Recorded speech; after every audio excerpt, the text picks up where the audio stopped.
how much gratitude do you have for an opportunity like this, where not only do you get to come back to your high school, but you're a professional player in the community that your high school is? What does that mean to be able to kind of have that full circle moment?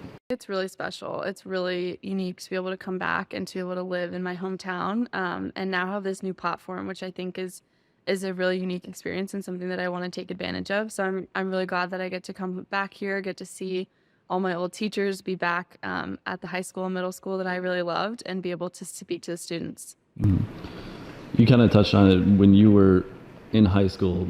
Having the opportunity to play professionally in your hometown wasn't really something that existed. And, talking about the situation Mel B is in, but for a high school student here to be able to have maybe that North Star of saying, hey, I can be a professional women's soccer player now. Yeah. I guess, what does that opportunity, mean now that you're kind of on the opposite side of it? Yeah, I feel like I'm in a really unique position and the league's in a unique position where we can inspire young girls, and that wasn't necessarily something that I had when I was younger.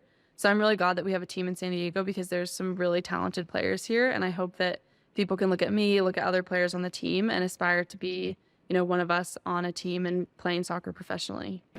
What is, a central theme of when you're running into, high school, middle school age kids, especially girls that are kind of seeing you and where you're at? What is kind of the common response that they give to you when they see where you're at now?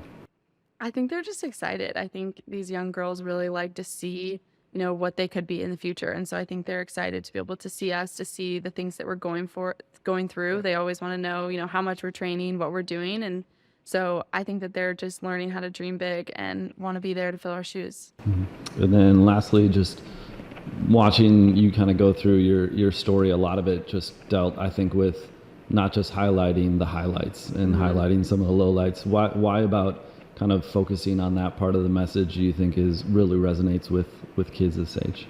Yeah, I think it's really important because, kids and adults, and at any stage in your life, you're going to face some trials and you're going to face challenges. And I think through my experience, I learned how to deal with them in a positive way and how to think how I can change and grow out of it. And so I really wanted to impart that on these young kids, because they still have so much life left to live and a lot of challenges that they're going to face. And if they can come out of it from a positive and learning perspective, they're going to be better off in the future.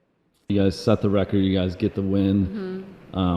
Another home game this Saturday. Knowing that Casey kind of obviously is pumped about the win, but maybe in that huddle, what is she kind of echoed, not only in that huddle at the end of the game, but to start this week, about what the focus is and where you guys are at as a team headed into the North Carolina game? Yeah, we were super excited with our win last week, and the amount of fans that we got out at Snapdragon. I think we all felt like it was a good earned 3 points, but we could have played a lot better. And so this week we've really been focusing on North Carolina and how we can perform at a much higher level, and just learning some of their tendencies and figure out how we can be successful this weekend.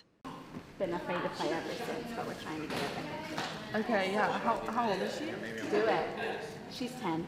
From the journalism class. Oh, cool. They're about our Thank you. I appreciate partner journalism program in Kiberia, in Okay. Nigeria, which is like a girls' soccer academy. Yeah. Remember that? I was gonna see. I've definitely heard about them. This is awesome. Thank you. Yeah, I of course. appreciate it. Yeah, I'll thank make you for sure to give it coming. to her. Yeah, I saw you at your game. I was just like, I know who she is. Cool. You were there this weekend? Yeah, it was really. Do you play soccer? No, I play volleyball, but I was with Lily Ellis and. When people were crying when we raised the trophy, it was so special. It was fun that my family was there. My sisters were both in tears, so it was pretty cool to have.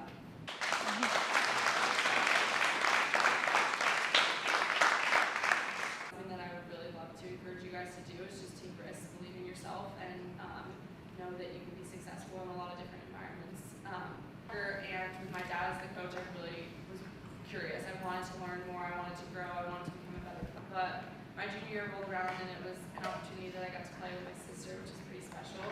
And it was really fun to be able to represent Pacific Ridge and play for the school. I'm a person with a really unique perspective related to you guys, right? She's been through it here. Let's just welcome Sierra. How are you? Great, good to see you. Good to see you.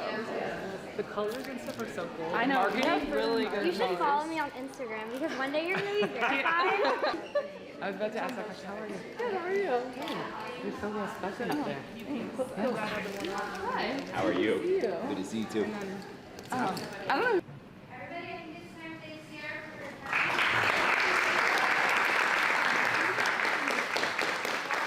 My coach is going to test it because I missed a lot of practices. So I think really I would just recommend trying to do them for as long as it makes sense.